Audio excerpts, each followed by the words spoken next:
The All Progressives Congress APC have finally concluded its presidential primary, with former Governor of Lagos State Asiwaju Bola Tinubu emerging as the official flag bearer of the APC for the 2023 presidential election.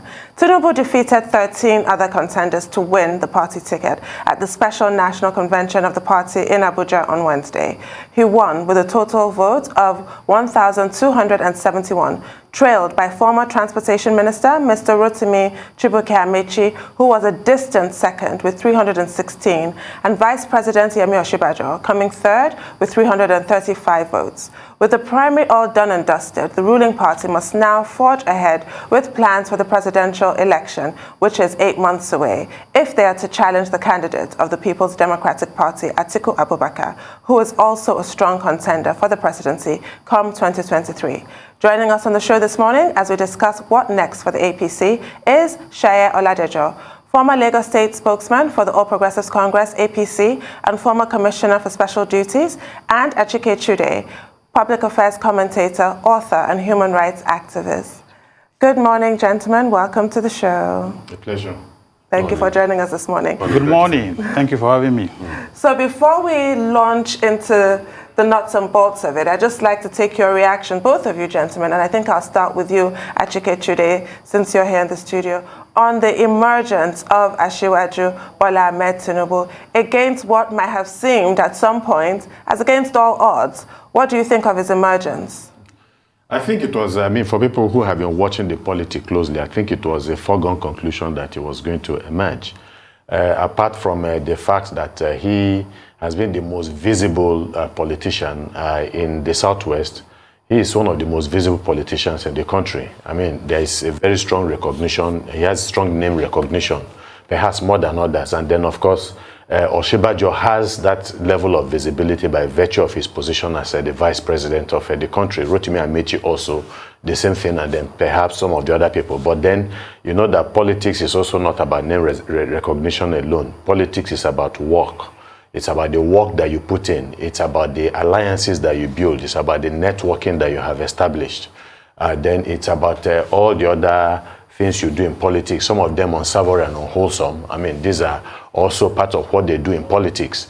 And so, just like that of Atiku Abubarkar was almost a foregone conclusion before the primaries that he would emerge, it was inevitable that Tinubu was going to emerge as the presidential candidate of the APC. But don't forget, but most importantly, it would appear that he had the greatest stake in this primaries that took place, because he was fighting for his very life, political life. He was fighting for himself. And he had long nurtured the idea of the presidency of this country. He said it's a lifelong ambition. And then also, when you also factor the fact that if he had lost that election, he would have been finished politically, incapacitated completely. The decimation, he would have been decimated, and he would not have been able to rise up again in the Southwest and in the politics of the country. So he had much more to lose than any other candidate, and then he put in everything into it, and that is why it's inevitable that he emerged as the presidential candidate of the APC.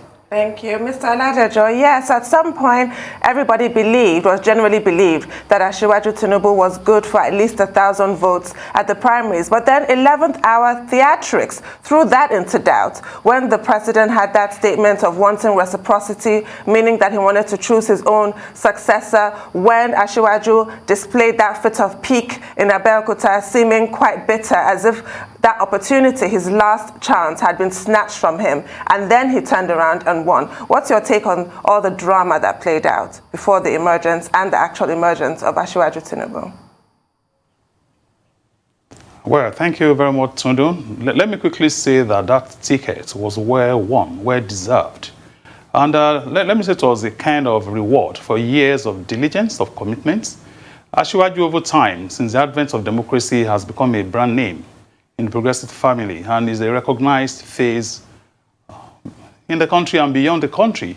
And it also speaks to the fact that over time, his contribution to turning boys to men, so to say, contributing to people's political destiny at various times, was also equally rewarded.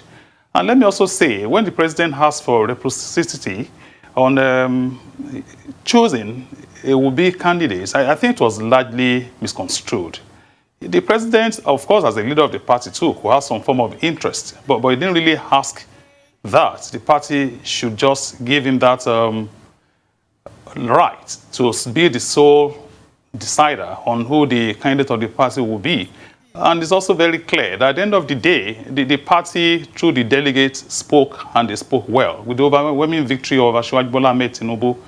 And I also want to congratulate the APC that we have a candidate who is breathing out some fresh air into the polity, who is coming with fresh ideas, a leadership that is prepared over time. He didn't shy away from admitting that it has been his lifelong ambition. So he is bound to hit the ground running and turn things around for the country. We're not presenting a candidate that is recycled, so to say. We're presenting a candidate that will be ready, that will address the various issues and challenges, and is a measure of the massive confidence of delegates, leadership, and membership of our party for Asiwaju Bola Tinubu to have emerged, despite all the intrigues and horse trading that preceded the primaries. All right. Thank you so much for that, Mr. Chair Oladejo. I think I'll come to you when I ask this question. But congratulations to Asiwaju once again. And a lot of people are looking at this as saying, okay, yeah, the APC finally put forward a candidate, at least from the South. So the regional balance has been taken care of. The other part I want to talk to you about is the disconnect. The two front runners are over the age of 70 and above. That's Asiwaju and Atiku Abubarkar.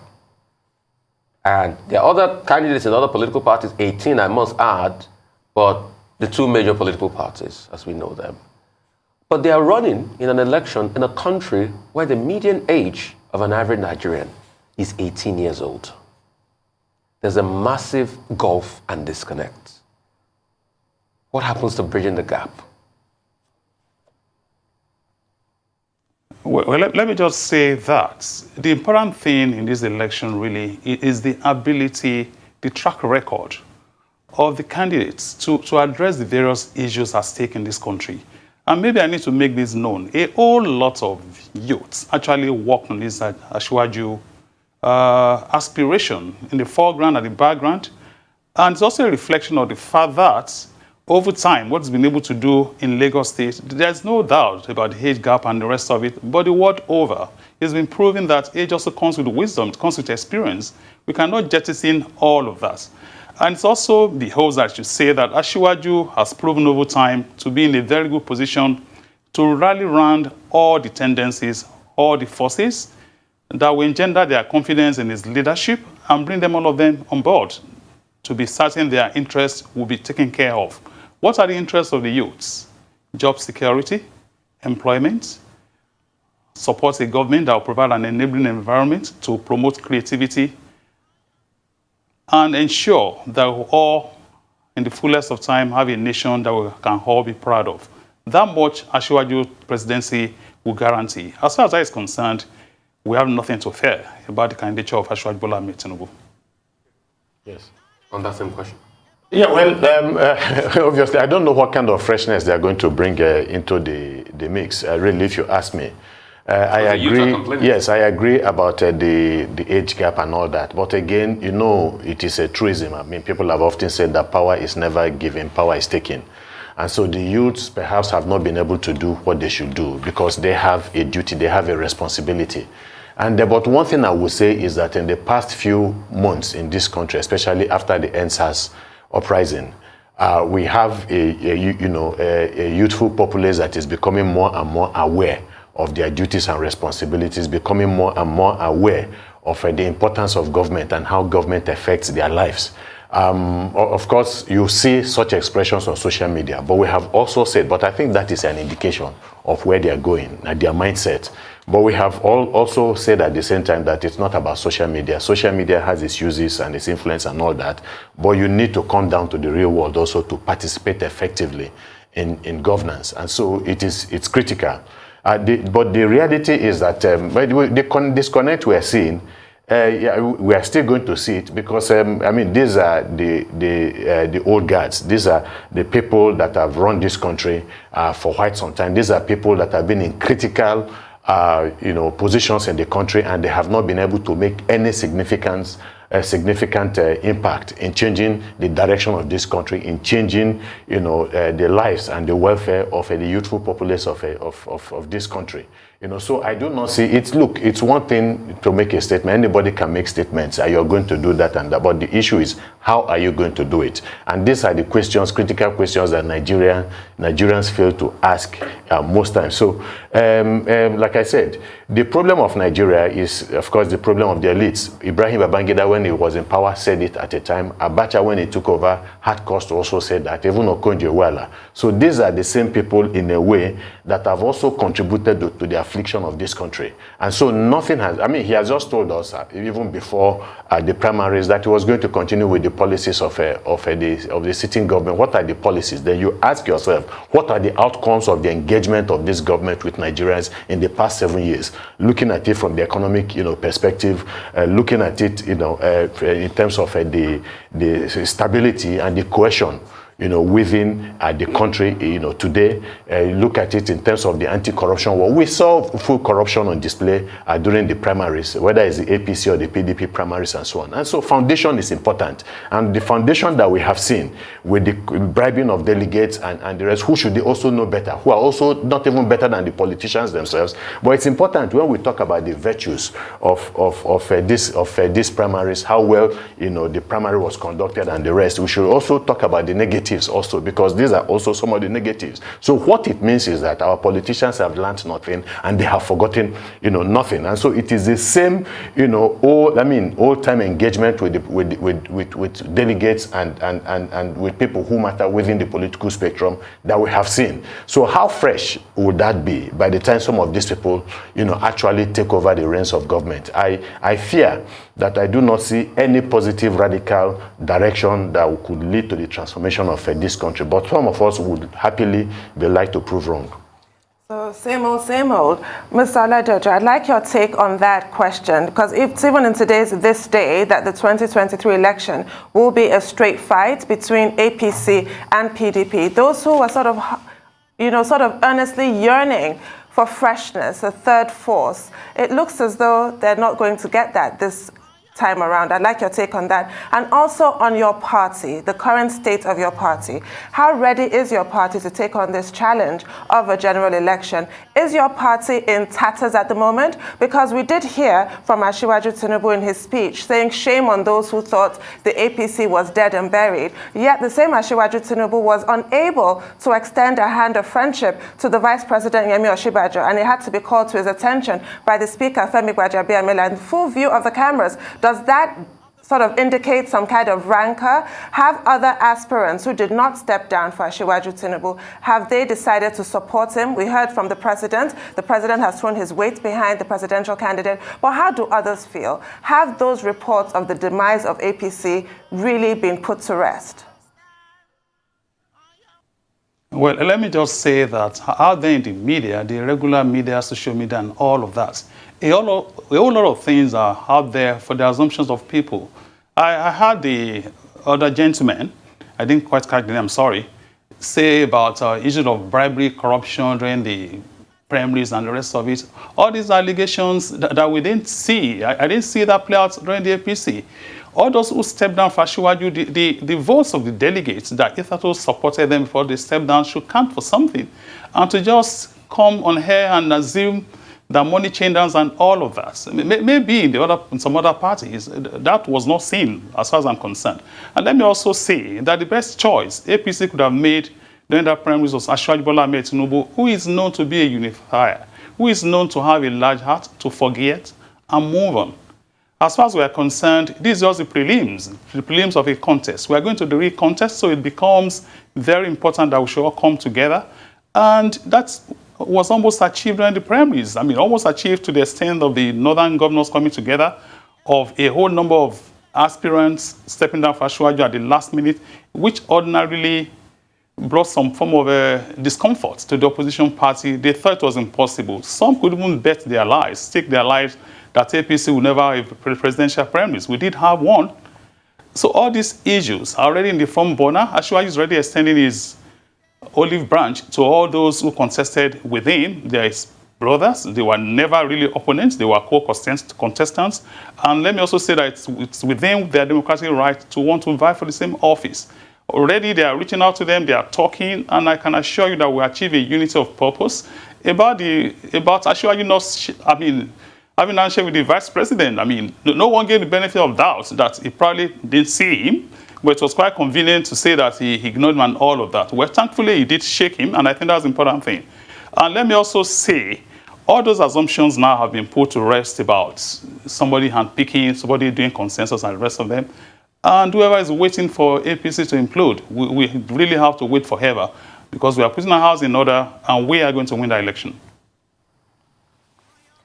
Yeah, yeah, of course. You know, it wasn't just that I was making, an allegation from the air. We had some of the contestants themselves talk about the exchange of money in an unwholesome manner during the primaries. Chude and I think about 2 other contestants also made the same statement, and they are there. So they saw movements and all that. So, I mean, we don't even want to talk about that. But the reality is that, this is more than the primaries. This is more than whether it's PDP, APC or whatever. It's about Nigeria.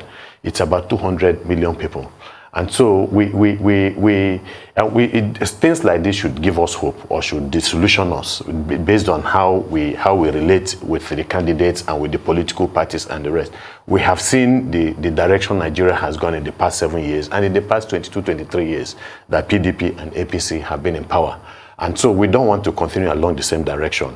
These people that are there today that want to run for office, for instance, do they have anything better? I don't have any problem with any of these other people, but I have problem with people who do not mean well for my country. And I'm not saying they do not mean well, but we must see them act, in a way that shows their patriotism, in the way that shows that they are really concerned about the interests of our country. A country that has been blessed the way Nigeria has been, materially and with the human composition of the human beings, should not be flirting with poverty, should not be, flirting with all of the negatives, whether you're talking about economic negatives and all the indices and so on. We should be far better off than where we are. And it is the political class that can make that happen. And so this is an appeal to them, whoever comes on board, that the country cannot continue along the trajectory that we are going. We cannot continue to continually allow our best brains to leave this country in droves to contribute meaningfully to the development of other countries. We need to do things, put things on ground to ensure that our people are brought back to contribute meaningfully to the development of our country. Unfortunately, the political class in this country has shown gross irresponsibility, lack of patriotism, and commitment to the nation state. And we are saying that it should stop. That is essentially what I'm saying. So it's a victory and one we congratulate him, because he fought a hard battle. And like I said, you talk about unity. Look, the Asiwaju, one thing that is known about him is that he's a good strategist. He is somebody that understands how to play politics. He's somebody that knows when to bridge the divide as much as is possible. And he has actually done it well in terms of even sometimes inviting his political opponents, to the table and discussing with them and so on. But it is also beyond that now, because this is Nigeria that you're also talking about. He did fairly well in Lagos, but there were issues. Even in Lagos as a governor. And so let's hope that everything he has said, that he will be able to put he will be able to deliver on all of them. But like I have said, it's one thing to make promises. It's another thing to tell us that this is the direction you're going. It's another thing, and the question we should ask is, how do we get to this destination? Is it by plane? Is it by bus? Is it by Keke Marwa? Or is it by Okada? Or thankfully, they are banning Okada. So let them tell us how they intend to get to the direction that they have promised us, looking at the national economy, looking at our GDP, looking at the fact that we are spending about 90% of our resources to service debts and all that. So these are the things that are there, and these are concrete issues. Yeah. So let them talk to us concretely about what they intend to do and how they intend to do it. Yeah. Then we can tell them that, look, this is economy. It's about micro and macroeconomics dynamics. So you cannot just resolve them by just making statements out of the air. Anybody can do that, and they did that. The present administration made promises to us in abundance. Some promises that some of them unfortunately have agreed that they are going to continue. But obviously, if they want to take us to where we are going, they cannot continue with those promises. Thank you so much, Achike, for that. Let me come to Seye first, and I'll come to you afterwards. Seye, you would agree with me that corruption is a big problem in this country. How would Asiwaju fight corruption? Does it have the gravitas? Does it have the antecedents to fight corruption? And secondly, speaking about the issues, there was a statement released by Bayo Ononuga, the campaign director, spokesperson, about Asiwaju saying he's going to grow the economy by 12% every year. In realistic terms, how is he going to grow this economy by 12%? Okay, thank you very much, Rufai. Let me just say quickly that no matter how laudable programs and policies of the government is, if corruption continues to thrive, that will not take us anywhere. Asiwaju has made it explicitly clear that there are certain issues that have to be addressed as far as the coming elections are concerned that can move our country forward. The issue of the economy, the issue of security, the issue of power generation, employment, and the rest of them. So there is no doubt that the EFCC, ICPC, and other agents that are in charge of checkmating corruption have to be empowered. The judiciary has to be up and running to check various areas that our people, that our country has literally been bleeding as a result of corruption and been embarrassed the world over and the rest of it. So definitely, Asiwaju will want to look at all of this as quickly as possible, first to engender the confidence of the populace when it takes the reign of power in about a year or thereabouts. And we also want to look at issues that are, I would describe as low-hanging fruits, that will quickly turn around the economy, that will quickly address the issue of employment. I mean, if our government is able to resolve as quickly as possible the issue of power generation, transmission, and distribution, and power becomes more regular, that will address multifaceted issues of security, of employment, creating opportunities. The government really should be in the business of creating enabling environments for the economy to thrive, for creativity, for self-employment, and the rest of it. And if he's able to do all this, and let me also quickly add that Asiwaju actually left government since 2007. So what he's bringing to the table is a template that worked for him. He put together a development agenda when he was government, and that has largely worked very well in Lagos. There will always be issues in governments, and that's why every 4 years we have to go to an election to see what we can change and what we can still retain, depending on the issues at stake. So we have no doubt, looking at Asiwaju's trajectory and experience and antecedents, that he will assemble the best brain possible in this country to move our nation forward. There's no doubt we are all worried at the state of things, but it's not enough to be worried. It is time to get to work. Okay, so Chude, how realistic is it to grow the economy, to 12% growth, where the IMF says the projection is about 3.45%, the global projection for growth, and that will be for a while. And somebody says he can grow the economy by 12%. And also, what's his gravitas? What's the antecedents on corruption? Do you think that Asiwaju is a good candidate to fight corruption in this country? Well, I think that promise is akin to the promise that was made to us that within 6 months, terrorism will be destroyed in the country, and that within 6 months there will be. So you're saying it's not possible? There will be uninterrupted power supply in the country. These promises were made. Of course, they were kept in the breach, and so there's no country that I know right now that is growing by 12%.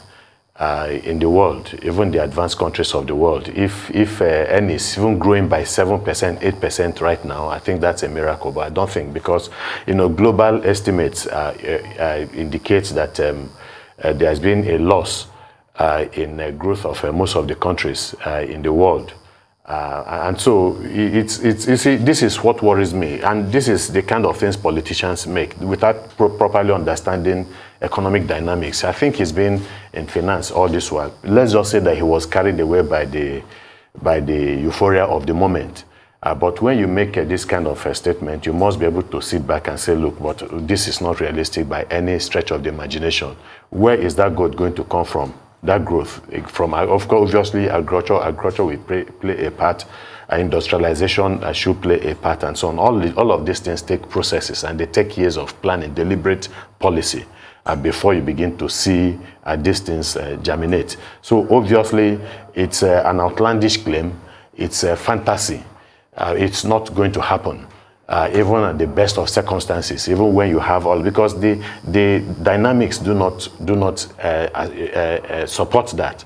And then the issue of corruption. I would just remember what Obasanjo said before the primaries across board between the PDP and the APC and so on. And that was Obasanjo's statement, not me. He said most of the people that are contesting for these primaries, all of them belong in jail. This is Obasanjo, not me. You know, and so some of the people playing dominant roles in the politics of this country today have one way or the other soiled their hands. There are no two ways about that. And look, like I said, this is about Nigeria. It's not about, you know, and Nigeria is bigger than every single one of us. Even at their best moments, they acknowledge that this country is bigger than every other person, that one man's dream and ambition. And so even if we say, okay, let us overlook the sins of the past, but will the sins of the past not drag them down, you know, somewhere in the future? These are some of the problems. There is no doubt that of Asiwaju or Atiku Abubarkar and all the people that have run this country, whether the military dictators, Abacha, you know, Babangida, somewhere in the deep recesses of their mind wanted to do good for the country, one way or the other. But there are baggages also that prevented them, that made it difficult for them to achieve some of the things, you know, that they achieved. There is no politician, especially at that level, that does not have baggages that might possibly weigh, you know, down on such people and make it very difficult. But yet we know ultimately that in order to move forward, you must do something about corruption. And that again, some of them have also engaged in one way or the other unwholesome practices that have not been good, that have been debilitating to the Nigerian state. So how do you marry the two contradictions? So this is exactly what I'm talking about. In election proper, during elections, we see what the politicians do. They bribe delegates. This one is not about making wise speculations. I'm an election observer. I was in Anambra State. I was in Ondo State. Ondo State. I was in Kogi State. I've been all over the place and observing elections and the rest. And there are numerous reports and upon reports about the activities of politicians who act in an unpatriotic manner, but from their own perspective is pragmatic politics, realistic politics, because that is the way politics is played. So, but the issue is that when you lower the bar at one level, when will you stop? So these are some of the problems, and there is no way anybody will tell me that Asiwaju, you know, is not as good as a politician he is, and he is a very good politician, very good strategist. But there is no way, one way or the other, he's not conflicted, you know, by virtue of the offices he has held in the past. And from that perspective, I think it will be difficult, you know, the battle against corruption. How he's going to start on a completely new slate, I don't know. He also has colleagues. He also has people serving governors by the time if he becomes president, and governors of the past who are also his friends, who one way or the other have been compromised and maybe indicted by the anti-corruption agencies and so on. How is he going to respond when he's faced with some of those issues? Is it going to be then the decision would be, when the decision is being made, either to move forward or not to move forward, will it be made on behalf of Nigeria, on behalf of friendship and loyalty? These are some of the questions that must be asked. Right. I'm going to go to you, Mr. Oladejo. Now, let's talk geographical spread. What is Asiwaju Tinubu doing to reach out to the zones in the south, which perhaps are not his greatest strengths where support is concerned, the southeast and the south-south? He's managed to make great inroads into the north, as we can see from the people who are supporting him. He has a lot of support in the north. But no president has ever really, well, no candidate has ever really become president without the support of his own zone. Look at the massive support President Buhari enjoyed across the entire north, all the micro regions of the north. Asiwaju Tinubu cannot boast of that now. So he's looking like a general that's going to war, exposed in his flanks with regards to the southeast and the south-south. What has been done to address that lapse? Well, let me just say that what Asiwaju received from the APC during the last presidential primaries is what I would call a pan-Nigerian mandate. He's going to be the president of the entire country without leaving behind any region. And I want to assure you that plans are already in place, even before the primaries, to reach out to the southeast, to the south-south. Of course, the southwest is almost, speaking in unison now, the core north, rallying behind Asiwaju. So definitely to make a good president that will want to be for everyone, there are plans in place to make sure that the Southeast is also effectively carried along in terms of realistic campaign promises, in terms of visible presence in the coming government, to give them confidence that the new government is actually going to be their government. So definitely, Asiwaju will do all that is necessary to ensure that our brothers in the Southeast and the South-South also have a sense of belonging in the coming governments. And Asiwaju is not a general without a troop.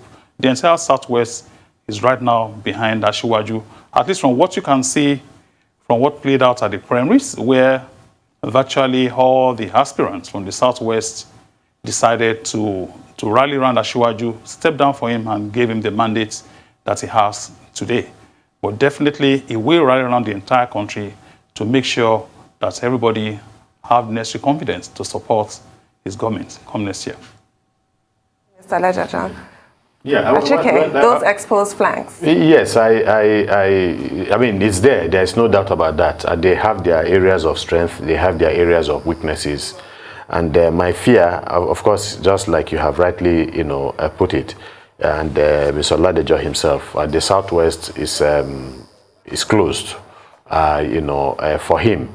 So he doesn't have a problem, but he will still have a lot of work to do in the South and Southeast. Don't forget that those two parts of the country have been bastions of the PDP for quite some time now. Atiku might have a problem in the Southeast because of Peter Obi's emergence for the Labour Party. And then South-South also. So those regions have been more, disposed to the PDP than the APC, even, till now, at, this point in time. But again, if he shouldn't, I think it also be politically unwise to concentrate all his efforts in the North. Yes, he has made inroads in the North. We have seen what, the PDP, APC governors from the North did for him at these primaries. But don't also forget that his major contender is from the North. And there is also his base, and he has done fairly well in the North. So it is going to be a tall order, for instance, for Tinubu to unseat Atiku Abubarkar, who is also vast in the ways of politics as Asiwaju himself. They have been partners in politics over the years. So it's going to be a very huge contest between both of them. Atiku's major base is in the North, and Tinubu's major base is in the Southwest. But like I said, he has some foothold in parts of the North. If the Northern governors decide to go all out to work for him, then that would fetch him some good fortune. But Atiku is not going to sit down and fold his hands. Atiku still has also leverage in the Southwest, so in the South. So I think ultimately at the end of the day, the South is either going to be a source of strength that would push the candidates, all the way to the presidency or be their Achilles heels. And therefore, the South is going to play a critical role in this election. Let's talk about balancing act real quickly. There's a strong possibility that there might be a case for a Muslim-Muslim ticket, because when you look at some of the front runners that have been picked, the people that can really bring in the votes from the North are Muslims. In a case where Asiwaju has a Muslim-Muslim ticket, do you think that will all go well for Nigeria? Do you think Nigeria is prepared for a Muslim-Muslim ticket or iteration? I'll come to Seye first, and I'll come to you afterwards for your treatment on this, Achike. Okay, let me quickly say, I listened to your program earlier this morning when you started, all the analysis, all the permutations.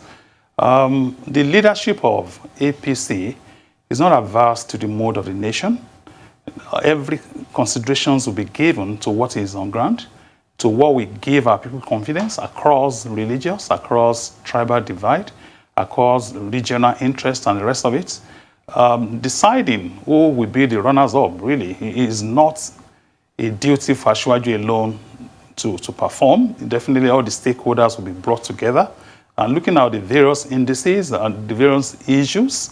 The situation we had during the MKO era definitely doesn't exist right now. So all these issues will definitely be considered if you ask me in deciding on who they will be runners, running mates will be. So let me just assure that everything will be considered to ensure that we give our people, our supporters, Nigerians in general, comfort about the APC ticket as regards the presidential and the vice presidential candidates. Okay. Well, in an era of deep division and suspicion, you know, and bifurcation of the Nigerian state, I think it is very critical that whatever the APC does with the choice of a running mate will send signals to different parts of the country about the nature and character of the party, or how the people perceive them.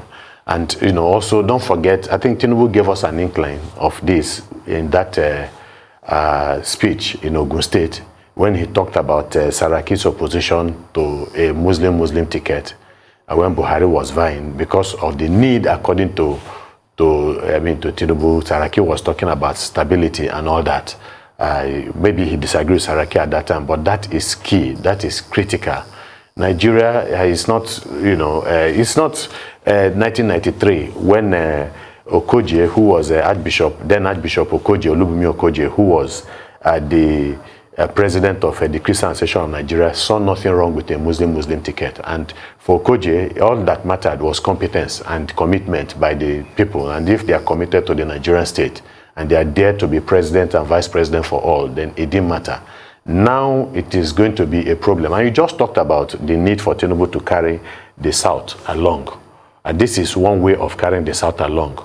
To do otherwise, and again, let's not be under any illusion that there are no credible Christian candidates in the North. That is not true. They have, so they also have to be very careful and weigh the situation carefully. Otherwise, it could be a folkspa that they will regret.